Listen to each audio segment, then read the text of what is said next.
कोणार्क झटकोटा बंद होला दिन आमको तो बेहर देदेले आम जहाँ परिया परिया करूँ जहाँ कि एम जो दाबी पूरण कलु आम खाली एति दाबी आम एत दिन दीर्घ दिन धरी आम कम कर श्रमिक आम जो दाबी पूरण कर दाबी आम लगी लगी 2012 ठार बर्तमान 26 आसीगला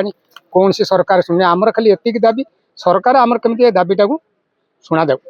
आम से पाखे एति आमर दाबी ग्राचुएट मिलूनी जानले ग्राचुएट रही आम प्रोविडेंट फंड डिपोजिट होनी दीर्घ 11 वर्ष धरिक डिपोजिट करना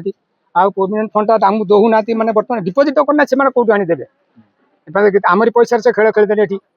तापर आमर ग्राचुएट ना कि ना ये कम करमर कि आम से लड़ुचु आम जिन दाबीटा को पूरण करा आमर निर्दिष्ट निष्पत्ति होची आकु यही सब घटना को आमे जो पब्लिक एंटरप्राइजेस मिनिस्टर अच्छी इंडस्ट्री मिनिस्टर अच्छी आम इंडस्ट्री मिनिस्टर दफ्तर को दिन बा 2 दिन भितर जाई आम मानकर जथा दाबी पाखे करूँ जे आपण या निष्पत्ति नियंतु बा दरकार पड़े विधानसभा को स्थिर करंतु जे कोणार्क झटकल श्रमिक मानकर वर्ष को 150 दिन धरी 5 वर्ष जदि से क्रमागत काम करेंगे तेबे से ग्राचुइटी योग्य विवेचित करी